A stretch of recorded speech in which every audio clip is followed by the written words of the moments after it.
Good morning, ladies and gentlemen, and welcome today to the special program this morning and the 20th day of July 2023. And 14 degrees and sunny, a little bit chilly this morning, but the sun's out and it's just looking amazing and beautiful. Well, let's get on with some of the news for today. First of all, Daniel Andrews, with that announcement, there was bound to be challenges. Kieran Smith, welcome to 7:30. Good evening. Is Daniel Andrews' claim that the cost of the Games could have risen to $6 or $7 billion or even more, is that claim credible? Well, it's certainly not figures that we had any awareness of. The last time there was any conversation at the board table around figures around Victoria, it was getting up towards the $3 billion conversation. More generally, the original budget was around $2.5 billion, if I recall correctly. So certainly that $6 to $7 billion was not something that we had ever heard, and certainly we're not projecting those types of figures at all. Can I just get a sense of the timing? So the last budget figure you were aware of was getting towards $3 billion. When was that? My understanding, it was conversation. We were probably briefed in the board, and I'm just trying to remember, it might have been June board meeting. There's sort of informal updates from time to time, and there was awareness from the CGF board that we were awaiting budget announcements, but there had been assurances at the highest level to the Commonwealth Games Federation that the budget was in hand. They were talking about potentially a few reductions on cost, which could have easily been achieved, in all honesty. So certainly, nothing in the figure of $6 or $7 billion. So I guess the disappointing thing really is that there was no conversation, there wasn't dialogue. In our view, there were many ways you could have reduced the costs of the Games if that was the major driver. And that is as recently as June, is that correct? Yes, I think the last board meeting that took place was in June in 2020, this June, a couple of months ago. So in June, there was no possibility being raised about the viability of the Games? No, not at all. There's never been a possibility, never been a conversation about the viability of the Games. The conversations that have happened on an ongoing basis and from time to time are very much around keeping costs reasonable and making good decisions. And I guess there was always a concept of perhaps a bit more balance of some of the events back into Melbourne, appreciating and respecting that there was a regional drive for these Games. But if you have to continually build villages and venues and put up temporary venues, costs can escalate. So we were in constant conversation about ways to keep this at a manageable level and still achieve a really substantial legacy for the host state. You said before there were conversations about reducing the costs. Was the Victorian state government listening to those recommendations and acting on them? Well, we're primarily dealing with the organising committee, which, as I mentioned, is sort of made up of a variety of stakeholders. The state government were very much part of that, and I think that's that point. But let's take a look at the view that Daniel Andrews took. The mighty MCG, the State Aquatic Centre, the Netball and Hockey Centre, and the Melbourne Park Precinct. Victoria already has world-class sporting infrastructure. So why didn't the government move the now cancelled Commonwealth Games to these premier stadiums? MCG looking absolutely magnificent. Venues where the same event was successfully staged in 2006. Doing it in Melbourne was probably the cheapest option, and it was still well over $4 billion. One government estimate for staging the Games in Melbourne put the operational costs at more than $1.5 billion. Along with $1 billion more for temporary facilities, transport and police costs. Another $500 million was allocated for accommodation for athletes and staff in hotels and displacement costs for other sports like the AFL for using the MCG. They're full of tenants, they're full of scheduled competition. But the government's numbers have raised eyebrows. Multiple industry insiders say the numbers appear inflated and are gobsmacked that the Games haven't been moved to Melbourne to utilise existing infrastructure. They've also accused the government of failing to do their homework and failing to engage with the sector. The opposition wants the financial watchdog to get involved, calling on the Auditor-General to probe the cost to taxpayers. We're going to get to the bottom of this. It's simply not acceptable. Every Victorian has a right to know how that cost blowout got to where it is. The boss of the Gold Coast Games, which was staged 5 years ago for $1.2 billion, has some advice for his Labor colleagues. It's easier to run these events in Melbourne, Brisbane and Sydney. There are extra costs to run them in the regions. But the key to it is, once you get a budget, you've got to stick to it. But it seems it was one race the government wasn't willing to run. Richard Willingham, ABC News. So that's one race that the government wasn't willing to run. And as Peter Beattie rightfully said, if you have a budget, you really need to stick to that. Otherwise, this is the challenges faced by many organizations as well. Well, right now, let's take a look at the next news on our Indigenous students. In the marshy wetlands of Newcastle University lies the Wallatuka Institute.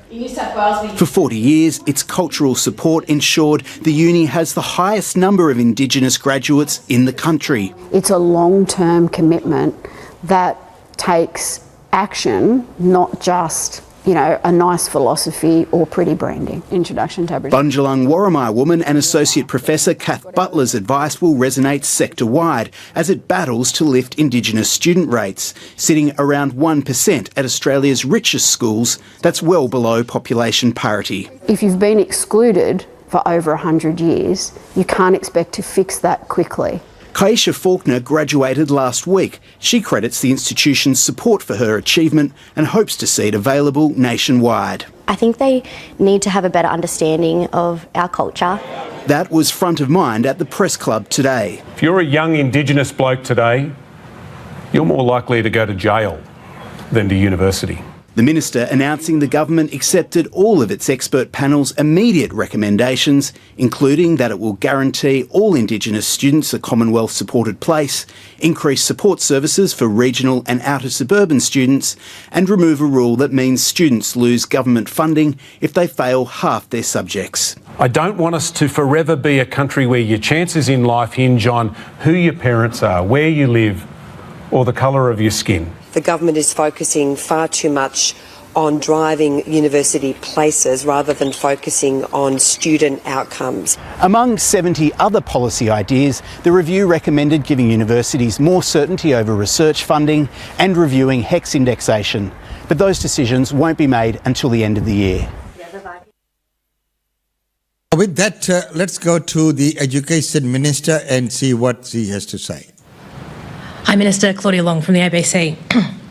Priority Action 5 in today's report includes a dot point on student safety, which comes under working with National Cabinet. Now, that's quite applicable to colleges, as I'm sure you already know, but the federal government has much more room to move on universities with things like the Higher Education Support Act. Now, given that around 275 assaults happen in a uni setting every single week, according to the National Student Safety Survey, is the government planning any immediate action, any guidance, any changes, anything concrete on that problem? I raised this the first time I spoke to an audience like this at a UA conference over a year ago.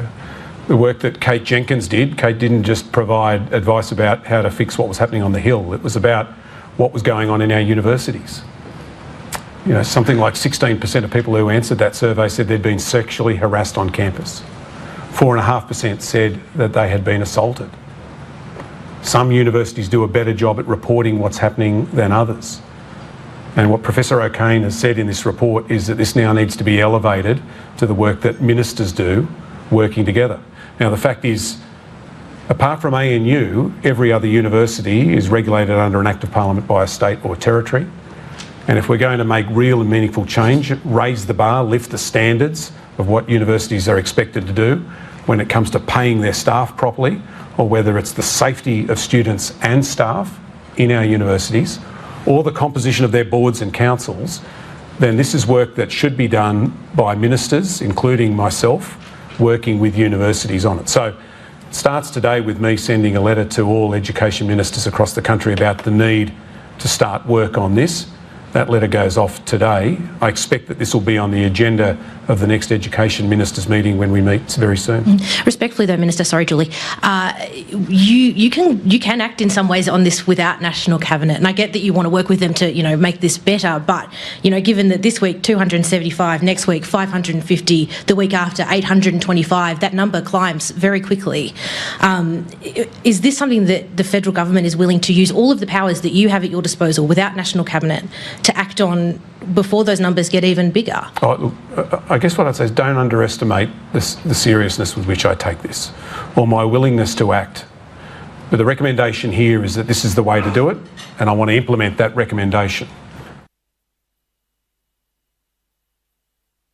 Because the minister does have some powers which he can do, but because recommendations are in place, he's going to be looking at the recommendations rather than just acting on his own accord with the powers given to him.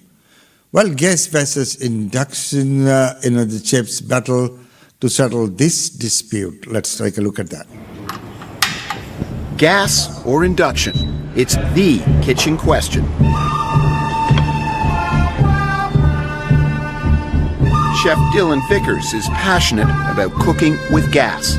Home cook Jennifer Monson-Montanez swears by induction. Tonight, a duel for supremacy. They'll cook the same dish, one using gas, the other induction. Will it prove anything? Probably not. We're doing it anyway. Let the kitchen combat begin. The chosen field of battle, Thai green curry with chicken. What do you enjoy about cooking with gas? I like its responsiveness, particularly if you're cooking a stir fry or a fried dish. The fire adds a bit of caramelization. It makes that process a bit easier. A number of different dishes where you want a very high intensity heat. I don't think you can quite get that with an induction burner. But on the electric cooking side, the speed of induction has won Jennifer over. You can make it faster when you are cooking. Once you start cooking the other elements, you just bring it down so it doesn't burn. Australians are being encouraged to switch to induction, with gas linked to environmental damage and health concerns. If you're about to spend a few $1,000s to change, even gas enthusiast Dylan says you won't be missing much. Induction is very handy, particularly with the kind of technological advances that have been made in the last couple of years. I think maybe for nostalgic reasons, I like the process of cooking with gas, I suppose. And you are cooking with gas, obviously there are certain dishes that would probably be better suited for gas. Some would be better suited for induction as well. Well, right now, this report where the teenagers have been jailed for that high-speed chase which killed the two girls. Foolish, impulsive and dangerous. That's how a judge has described a learner driver who crashed his mother's car, killing two teenage girls. Best friends Claire Sankey and Susie Kopi-Suix begged their friend to slow down, but he ignored their pleas. Traffic cameras recorded the Toyota Camry travelling at 200 kilometres per hour just seconds before it left the Monero Highway. The car hit two trees, one left severed at the trunk. The driver and another boy fled the scene, hailing a passing Uber. They called the victims' phones repeatedly, but failed to call an ambulance or police. The bodies of Claire and Susie were found the next day. The driver arrested hours later. The court heard the then 16-year-old had been on a 3-day bender and consumed 12 stubbies of beer and half a litre of rum in the hours before he got behind the wheel. He pleaded guilty to culpable driving causing death, failing to render assistance and driving while unaccompanied. As Justice David Mossop handed down his sentence, the boy remained hunched with his head down. It's clear that the loss of two young lives in tragically pointless circumstances will have a profound effect on, most particularly, their extended families, Justice Mossop said. The court can and does acknowledge the profound loss, but it's likely to be of little comfort, he added. Justice Mossop highlighted the boy's guilty pleas, his strong prospects of rehabilitation and his desire to give back to the community before sentencing him to 2 years behind bars with a 22-month good behaviour order to follow. With time already served, he will be released from prison in October next year. Rosie King, ABC. So there you go. This is the way it works. That's the law and that's the rule. So he will be released next year, next October. Well, ladies and gentlemen, right now let's move on and take a look at higher education situation in Australia. We have a very good higher education system in this country. The rankings, the research, the people it produces are proof of that. There's a warning today. The National Tertiary Education Union says some degrees could take up to 44 years to pay off. The Albanese government granted more than 500,000 student visas in the last financial year. Improving access to higher education is one of those holy writ issues for the Australian Labor Party. Australia's great comparative advantage is its education system. Congratulations to all of you too. It is true also for the Albanese government and particularly Education Minister Jason Clare. I will never forget where I come from. I'm the first in my family to finish high school. I'm the first in my family to finish Year 10. Clare finds himself confronting immense pressures on the higher education system in the post-pandemic world. International students have flooded back into the country, but they are returning to a university system that is not only facing precarious funding for research, but widespread criticisms of the quality and quantity of teaching and students that it is producing, both domestically and for the international education market. To deal with this, the Minister has put in place an interconnected series of reviews of the entire education system, from early childhood education through schools to universities and vocational training. Today he launched the interim report of the review of the higher education sector from a panel headed by Professor Mary O'Kane. The Australian university system's rather good and spectacular in international terms. But we've also know that we've got some big national needs that require our universities to change a bit. We need lots more graduates, and also we need a strong equity focus. Before people even consider going into higher education, they must have finished their schooling. One of the shocking figures Clare quotes is that the number of students finishing school has actually been falling since 2017, and the trend is most notable in poor and Indigenous families and among kids from the bush. We live in a world today where almost every single job that's being created will require you to finish school and then go on to TAFE or to university. But once they get to university, problems remain, according to the report released today. It says that despite this demand for higher skills, the demand for undergraduate degrees is actually falling. It is now the lowest since 2014. To fill the forecast gap, Australia needs around 300,000 more students in 2035 and 900,000 by 2050. For the boy from Sydney's western suburbs, the answer is clear. More people from our outer suburbs and our regions going to university. At the moment, almost 1 in 2 young people have a uni degree, but not everywhere. Certainly not in the outer suburbs of our big cities and not in our regions. Clare announced a range of immediate measures today to try to fix this, including doubling the number of university hubs in regional and outer urban areas. But the interim report's more significant content may have been in what the Minister called a few big, spiky ideas. And they took me at my word, and hence the echidna on the front page. These include what sound like significant changes to the student subsidies paid by government. The report flags a universal learning entitlement and needs-based funding for underrepresented groups. What can we do at the university gate?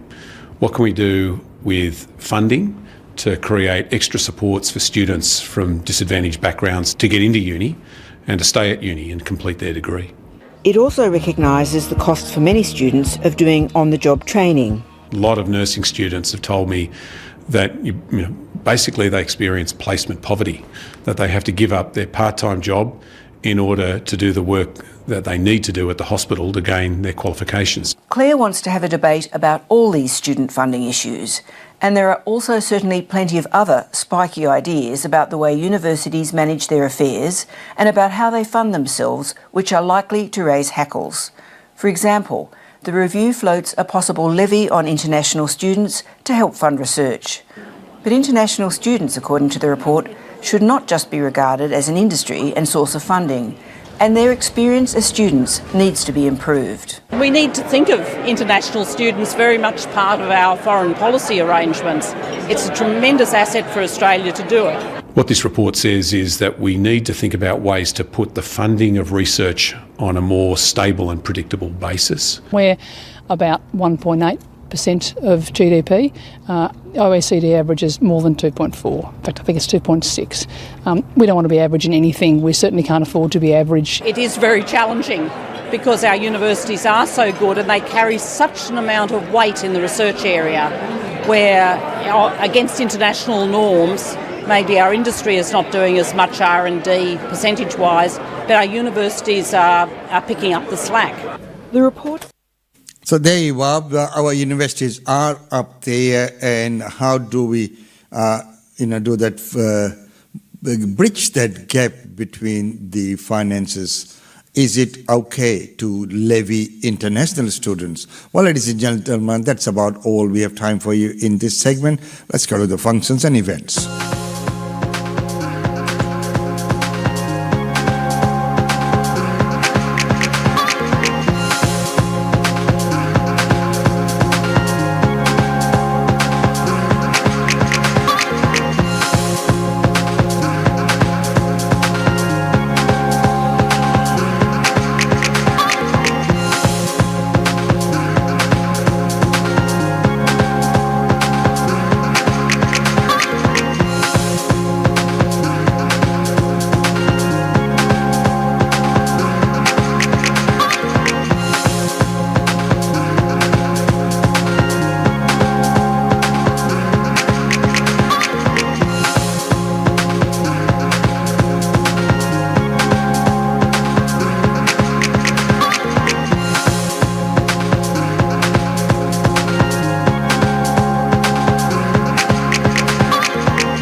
Fantasmagorically magical. This is for you both. Girl, she got married to a boy like you.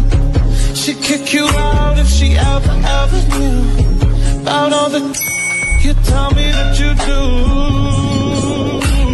Dirty, dirty boy. You know everyone is talking on the scene. I hear them whispering about the places that you've been and how you don't know how to keep your business clean. Namaste, hi and hello to everyone. This is Geeta Kapoor. I'm coming to Brisbane, Australia on the 22nd of September and to Melbourne on the 24th of September 2023 to witness some great talent on a wonderful platform called Australia's Great Dancers. This event is brought by Shaurya Entertainment, and I can't wait to see the talent that it brings there. See you soon. Lots of love. God bless.